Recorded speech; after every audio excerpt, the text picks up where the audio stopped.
तो आज की इस वीडियो में हम लोग बात करेंगे कि इकाई का अंक किस तरह से ज्ञात किया जाता है, यानी कि इकाई का अंक ज्ञात करना। इकाई का अंक यानी कि यूनिट डिजिट। तो आज की वीडियो का टॉपिक होने वाला है कि यूनिट डिजिट किसी भी संख्या का हम लोग किस तरह से निकालेंगे। लेकिन ये जो इकाई का अंक है ये संख्याएं मल्टीप्लिकेशन में दी गई हैं, यानी कि गुणा में दी गई हैं, और गुणा वाली संख्याओं का इकाई का अंक हमको ज्ञात करना है। तो कुछ नहीं करना है, पहले मैं आपको एक एग्जाम्पल देता हूँ। जैसे मैंने लिखा 12, 24, 42, ठीक है, 12 गुणा 24 गुणा 42।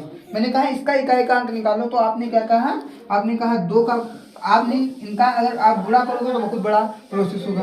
तो आपको कुछ नहीं करना है, जो इकाई के अंक, इकाई के स्थान पर संख्या जैसे 2 और 4, इनका आपस में गुणा कर देना है। तो 2 चक्को 8। अब जो 2 और 4 का गुणा किया उसका 8 आया, उसका अगले वाली संख्या के साथ गुणा कर देना है। 8 गुना 16, और 16 में इकाई का अंक कितना होता है 6। तो इसका इकाई का अंक कितना हो जाएगा, 6 हो जाएगा। तो उसी तरह के अब हम इन सवालों में प्रैक्टिस करेंगे इकाई का अंक निकालना। जैसे 756 में इकाई के स्थान पर 6 है, 938 में 8 है, और 872 में 2 है। इनका इकाई का अंक ज्ञात करना है। तो कुछ नहीं करेंगे, 6, 8 और 2 तीनों के इकाई अंकों को आपस में गुणा कर देंगे। तो 6, 8, 48, 6 का गुणा 8 से करोगे 48 आएगा। 48 में इकाई का अंक कितना होगा, 8। अब इसी 8 का गुणा आगे 2 से कर देंगे। तो 8 दूना 16, इकाई के स्थान पर 6 हो जाएगा आपका उत्तर। इसी तरह से दूसरा सवाल देखेंगे, 938 गुणा 845 गुणा 384 गुणा 212। इकाई का अंक निकालना है भैया, कुछ नहीं करना है। 8 का गुणा पहले 5 से, इकाई अंक का गुणा करना है। पहले आपको एक कंसेप्ट सीख लेना है। अगर 5 का गुणा किसी भी सम संख्या के साथ करते हैं भैया, तो उसका उत्तर कितना मिलता है, 0।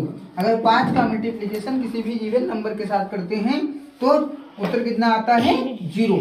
अब जैसे मैंने कहा 22 या फिर मैंने कहा 2, 22 कहा, 22 का गुणा 5 से किया तो कितना आ गया, 22 बचे 110, और इकाई के स्थान पर कितना आया, 0। या फिर हमने कहा 2 का गुणा 5 से किया तो कितना आया, 0। तो या फिर हमने कहा 8 का गुणा 5 से किया कितना आया, 0।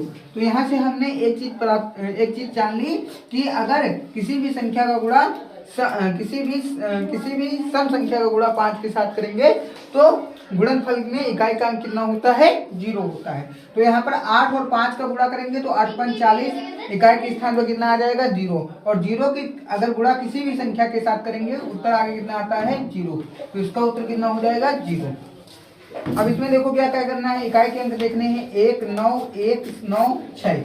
1 का गुणा 9 से करोगे 9 आएगा, 9 का गुणा 1 से करोगे, 1 का गुणा 9 से करोगे 9 आएगा, 9 का गुणा फिर 1 से करोगे 9 हो जाएगा, फिर 9 का गुणा 9 से करोगे 1 आ जाएगा।